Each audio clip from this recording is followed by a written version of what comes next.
Hello everyone, I'm Iannone, and welcome to the Sports Reel. There's a debate that's been going on in the world of sports for years now. It's a debate about student athletes. In the past, a student athlete used to be just that, a student who played sports. Most student athletes went to college for at least 3 or 4 years, regardless of how good they were. Even the legendary Michael Jordan spent 3 years at the University of North Carolina before going pro, plus he went back and finished his degree a few years later. But around the 1990s, some student athletes started going professional as soon as they could.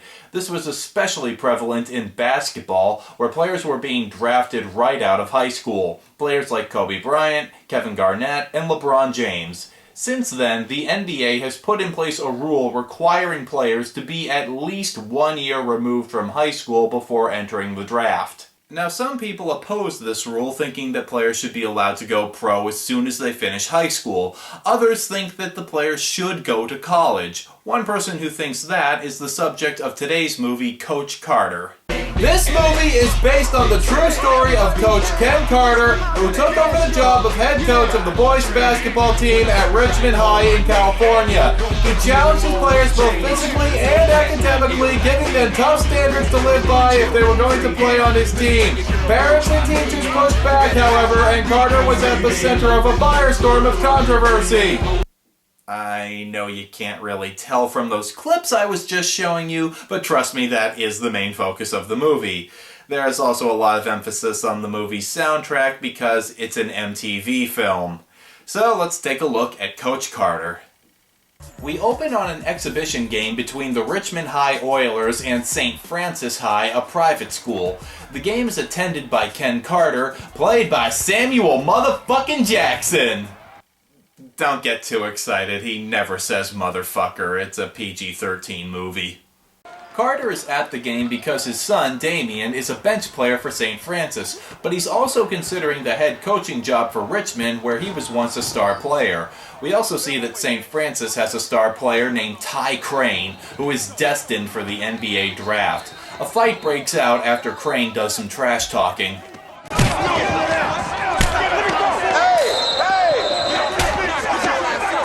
Did you notice that? Play it again.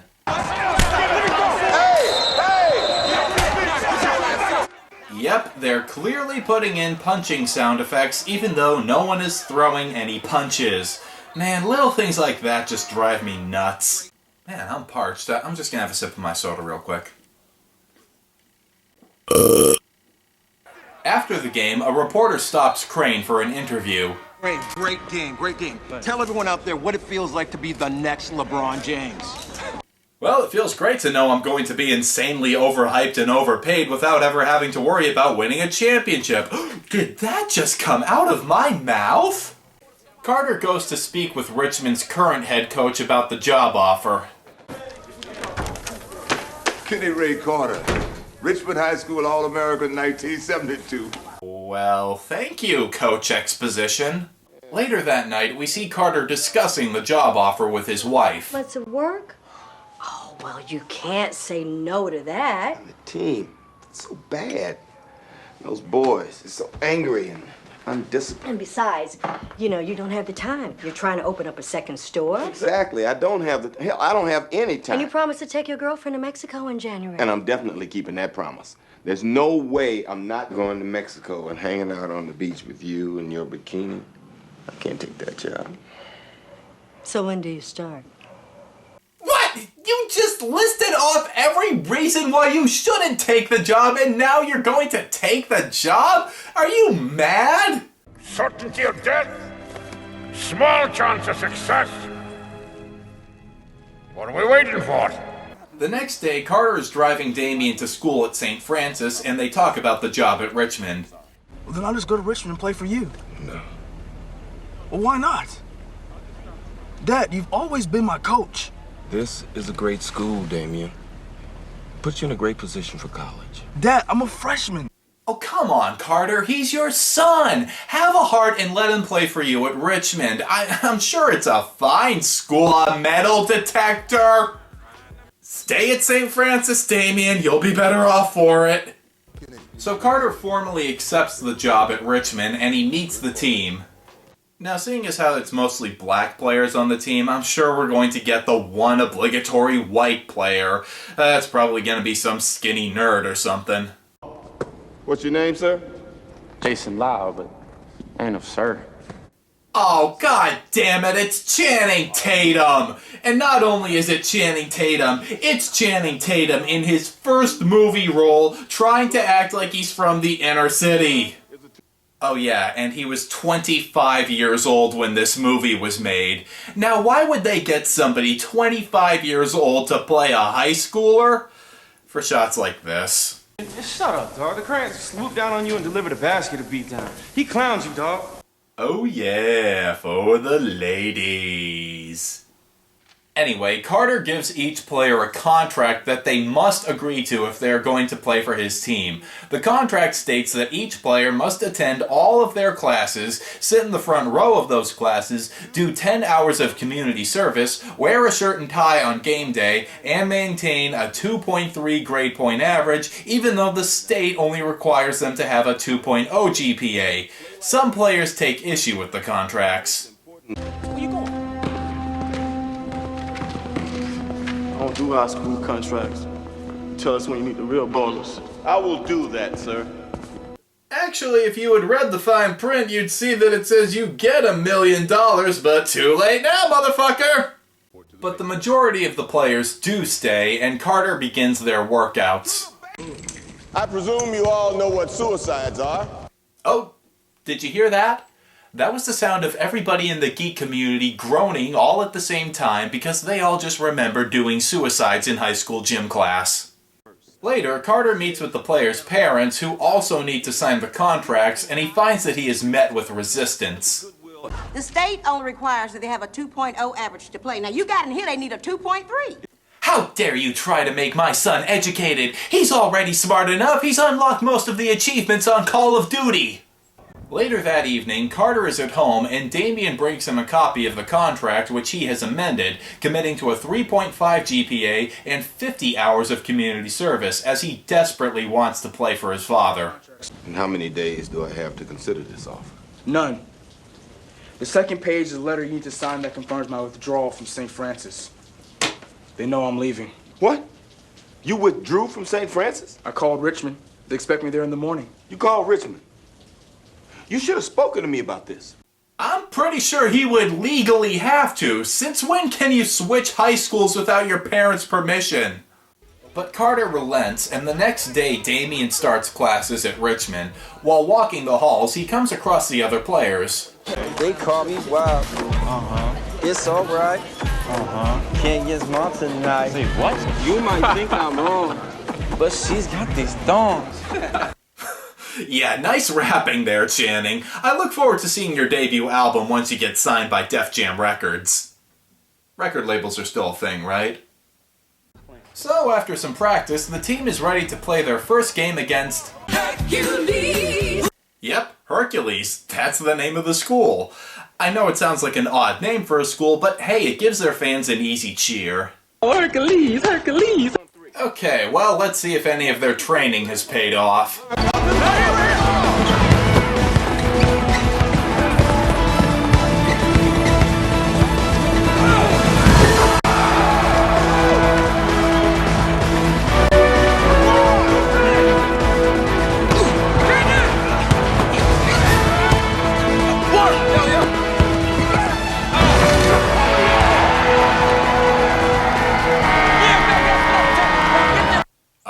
Shit, that was actually really exciting.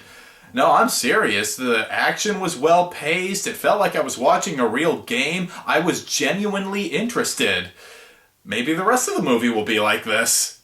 Man, shake the snake. And on the street got something to say until they get sprayed in the face with a K-like mace. I'm a fan, nigga. Let's get that shit straight. I was netted by a preacher, so my mom pushed weight. Now I'm hooked up with game, real nigga with flame. Or maybe it'll be riddled with half-assed music videos from time to time. Fucking MTV. While the team is celebrating their victory, one of the players who walked out on the contract, named Cruz, is seen giving money to his drug-dealing cousin. But he misses playing, so he shows up at the next practice. Mr. Cruz, are you lost, sir? What I gotta do to play?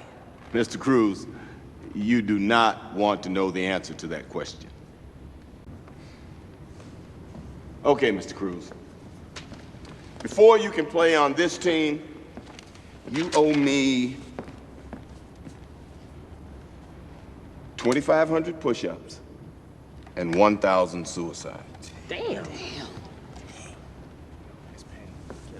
Oh, and they must be completed by Friday. Yikes! Well, he gave Cruz an impossible task. Cruz keeps doing his suicides and push-ups though, and I'm sure that by the end of practice on Friday, Carter will tell him that he never gave up and that's all that matters so he can come back to play for the team.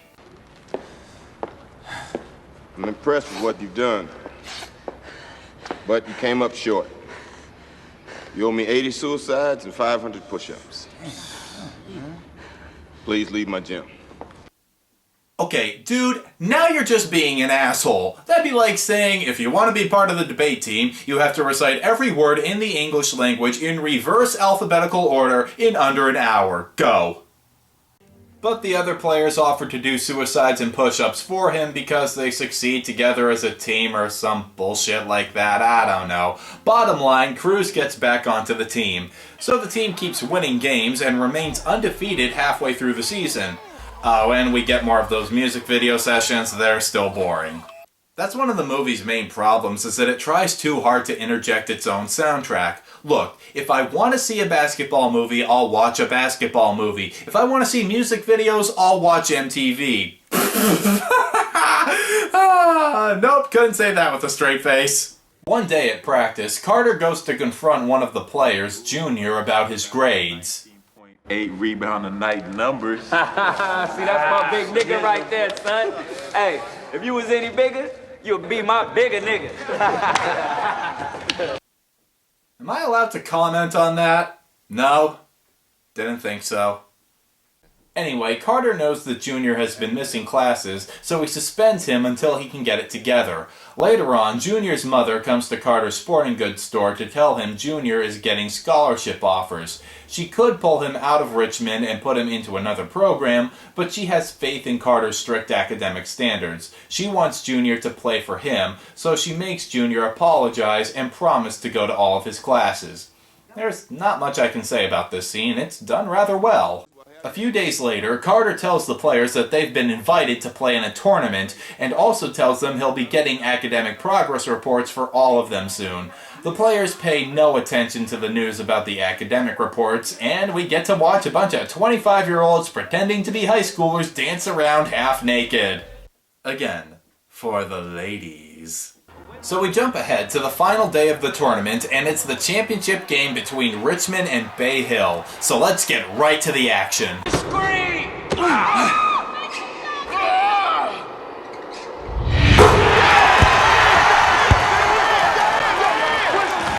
Watch it!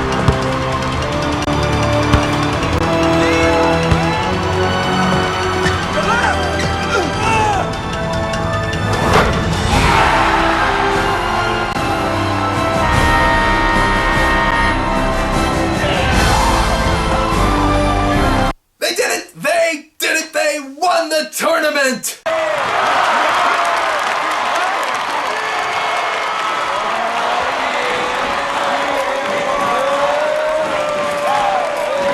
Amazing! They won 4 games last year, and now they've overcome adversity and incredible odds, and they are champions.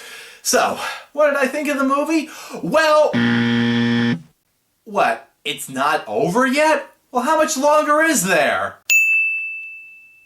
There's still an hour and 6 minutes left? They put an ending right in the middle of the movie! So, after the tournament, the team sneaks out of their hotel to go to a pool party at a mansion. They all get drunk, including Carter's son, Damien. When Carter figures it out, he takes a cab to the mansion. He arrives at the same time as the mansion's owners, and they let him in to find his team and his son.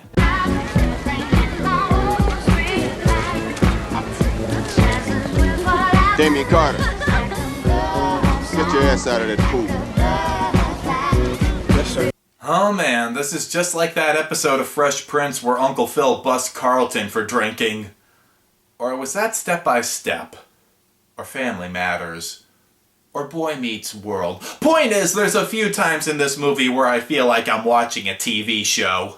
On the bus ride home, Carter chews out the team for their bad behavior. Ghetto hoop stars, signing autographs and humping the honeys. Well, I'm gonna show you what humping is. Okay, earlier I would have said that your punishments were strict but fair. Now you're crossing the line. When Carter gets back to his office, he finds the long-awaited progress reports on his desk, and the results are not good.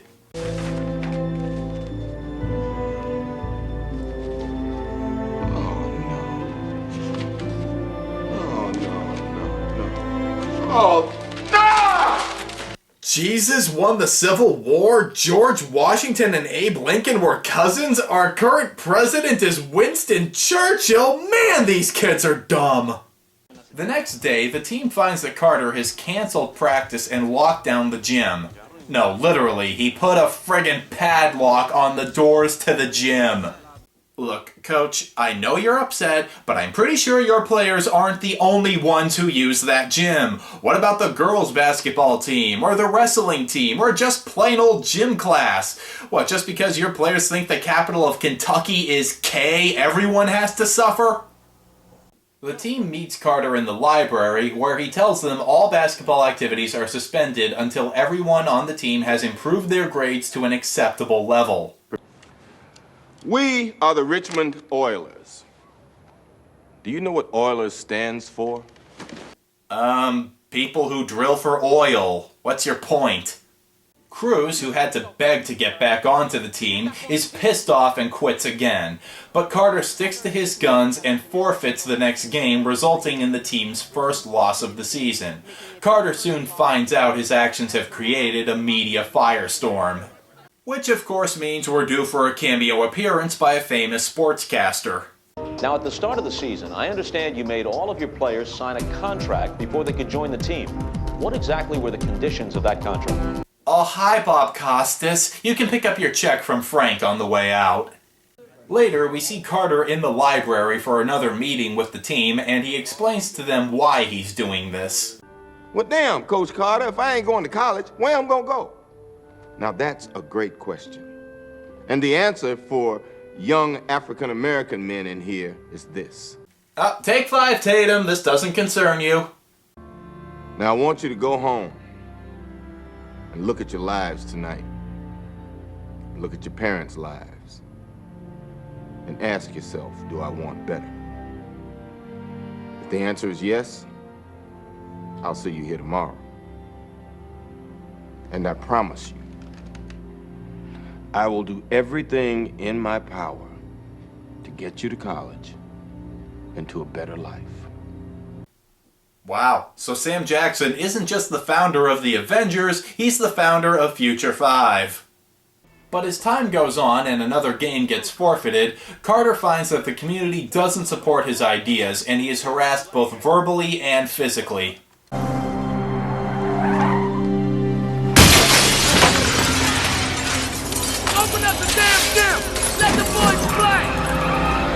Stop trying to educate our kids! Let them grow into dumbasses that can dunk! Then one night, Cruz is back out doing a drug deal with his cousin. He goes across the street to help some of the players when they get into a fight with some local thugs, scaring them off with his gun. But while he was busy defending his friends, the drug deal went sour and...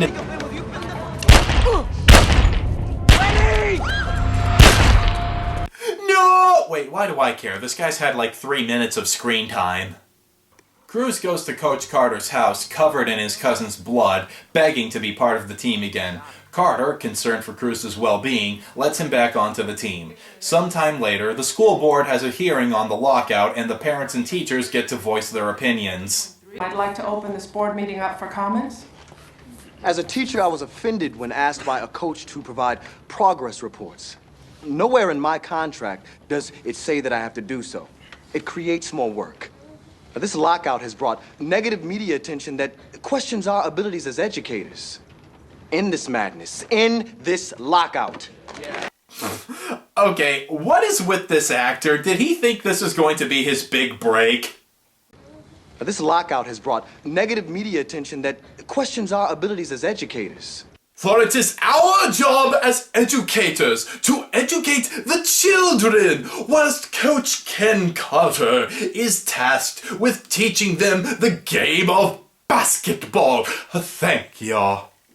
The board votes to end the lockout. Carter is so dismayed by this, he quits his job. On his way to his office in the gym, however, he finds the whole team inside studying with teachers. They are refusing to play until they meet the standards Carter has set for them. We've decided we're gonna finish what you started, sir. Yeah, so leave us be, coach. We got shit to do, sir. You owe me 500 suicides for swearing. So Carter does stay on as head coach, and eventually the kids get their grades up, and that means more basketball action!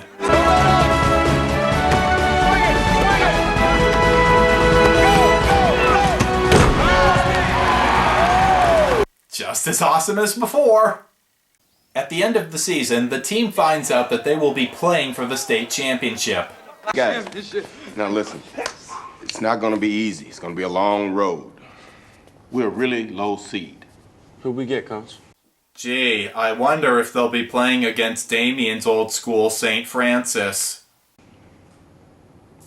St. Francis. St. Francis? And this is my surprised face. So the team goes to the first round playoff game in San Francisco. Everywhere you look, there's a heart, a hand to hold on to. At the game, the heavily favored St. Francis is off to a good start, while Richmond is struggling to keep up with them. In the third quarter, Carter calls a timeout to have a talk with his players. Gentlemen, you told me you deserved to be here. Well, you're not playing like it. Don't make me cancel the rest of this game. I'll do it. The speech works, and Richmond comes back to make it a close game. And here we see Cruz with the ball. Everything's in slow-mo. He takes the shot, and it's good! They won! Oh, wait, no, there's still several minutes left. Huh. You'd think that would have been a game-winning shot, what with everything being in ultra-dramatic slow-mo, but nope. Just another shot. Okay, here's the real end of the game. Richmond manages to go up by 1 point with just a few seconds left, but St. Francis manages to get the ball to their future NBA star, Ty Crane.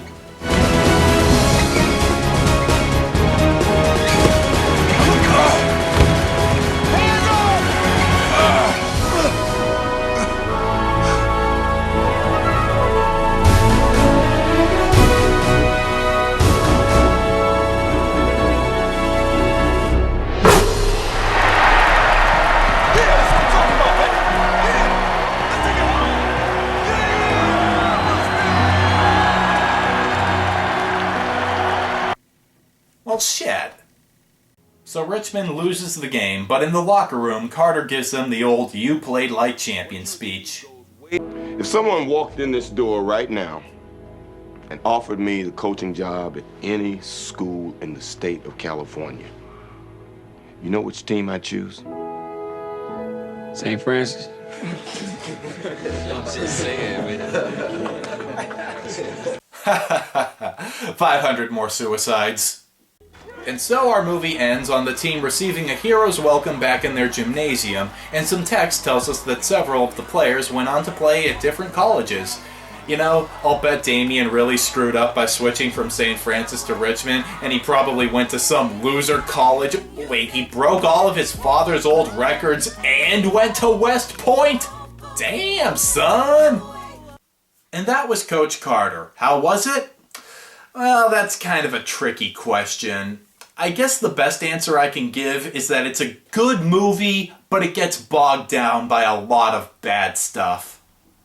I have to say that the movie's biggest problem is that it's way too long. It runs for 2 hours and 16 minutes, and I think it could have easily been cut down to 1 hour and 45 minutes. For example, there's an entire subplot involving one of the players and his pregnant girlfriend that I haven't even mentioned until now. I didn't mention it because it was so completely pointless. It added nothing to the story, it just felt like it was a leftover script from an episode of One Tree Hill. In fact, I'm probably right about that. One of the writers of the screenplay was Mark Schwann, the creator of One Tree Hill. I think it was just thrown in to give Ashanti something to do besides contribute to the soundtrack. And that's another problem, is that the movie seems to rely too heavily on its soundtrack to draw in audiences. If you've got a good movie, you don't need to do that. And again, I do think this is a good movie. And while it may not be the most fun you'll ever have watching a Sam Jackson performance, it's probably the best acting job he's ever done. The basketball action is good, and it does bring up a serious debate about student athletes. So I can't really recommend this movie for everyone, simply because of the parts that weigh it down. But if you can manage to look past those parts, there is a very enjoyable movie here. But what about that serious debate we were talking about? Should these athletes have to go to college, or should they be allowed to go pro right away? I don't know, but I'll let you talk about it in the comments section below. I'm Iannone, and those are the highlights.